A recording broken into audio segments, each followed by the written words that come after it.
ગુજરાત રાજ્યના અલગ અલગ શહેરોમાં ઘરફોડ ચોરી કરનાર રીઢા આરોપીઓને રોકડા ₹64,000ની મત્તાના મુદ્દામાલ સાથે મુંબઈ ખાતેથી પકડી પાડી કુલ 3 અનડિટેક્ટ ગુનાઓ ડિટેક્ટ કરતી ઉધના સર્વેલન્સ ટીમ।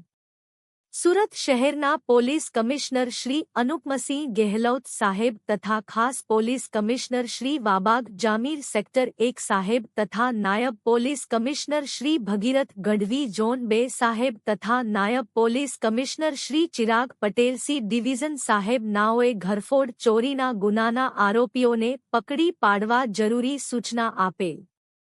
તારીખ 2/1/06/2025ના 7:30 વાગ્યાથી તારીખ 2/2/06/2025ના 8:30 વાગ્યા પહેલા હરકોઈ વખતે કોઈ અજાણ્યા ચોર ઇસમે ફરિયાદીની દુકાનનું શટરનું તાળું તોડી દુકાનની અંદર તોડફોડ કરી ડ્રોવરમાં રાખેલ રોકડ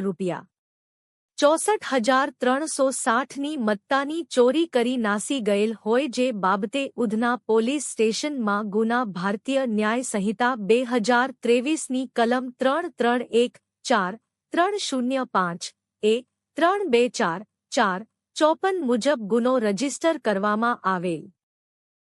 ઉધના પોલીસ સ્ટેશનના police inspector Shri S N. Desai તથા પોલીસ ઇન્ચાર્જ જે.એસ. જાંબરે નાઓના માર્ગદર્શન હેઠળ તથા surveillance police sub inspector Shri M K. Ishrani નાઓના નેતૃત્વ હેઠળ police sub inspector Shri H Z. Patel તથા હેડ કોન્સ્ટેબલ કમલેશભાઈ લીલાભાઈ તથા પોલીસ કોન્સ્ટેબલ ભાવેશભાઈ દુલાભાઈ તથા પોલીસ કોન્સ્ટેબલ નાગેન્દ્રસિંહ રાજેન્દ્રસિંહ નાઓએ બનાવવાળી જગ્યાના સીસીટીવી ફૂટેજ તપાસી તથા સેલ ડમ્પની માહિતી મેળવી ઉપરોક્ત ગુનામાં ઘરફોડ ચોરી કરનાર આરોપીઓ 1. સિરાજ જમઈ ખાન ઉંમર વર્ષ 32 ધંધો મજૂરી કામ રહે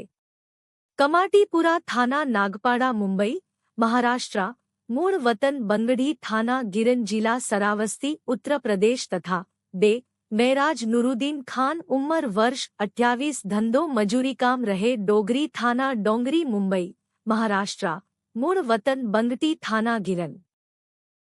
જિલ્લા સરાવસ્તી ઉત્તર પ્રદેશ નાઓને મુંબઈ ખાતેથી પકડી પાડી જેઓની યુક્તિ પ્રયુક્તિથી પૂછપરછ કરતા તેઓએ ઉધના ખાતે ઘરફોડ કર્યા બાદ 8 દિવસ બાદ રાજકોટ શહેર ખાતે એક દુકાનનું શટર તોડી રોકડા રૂપિયા તથા મોબાઈલની ચોરી કરેલ હોવાનું જણાવેલ તથા આજથી 2 મહિના પહેલા રાજકોટ શહેરમાંથી એક દુકાનનું શટર તોડી રોકડા રૂપિયા 1.5 લાખ તથા બાજુની દુકાનમાંથી રોકડા રૂપિયા 10,000 મળી કુલ્લે રૂપિયા 1,60,000ની ચોરી કરેલ હોવાનું જણાવેલ જે બંને આરોપીઓને રોકડા રૂપિયા 64,000ની મત્તાના મુદ્દામાલ સાથે પકડી પાડી ફૂલ 3 અનડિટેક્ટ ગુનાઓ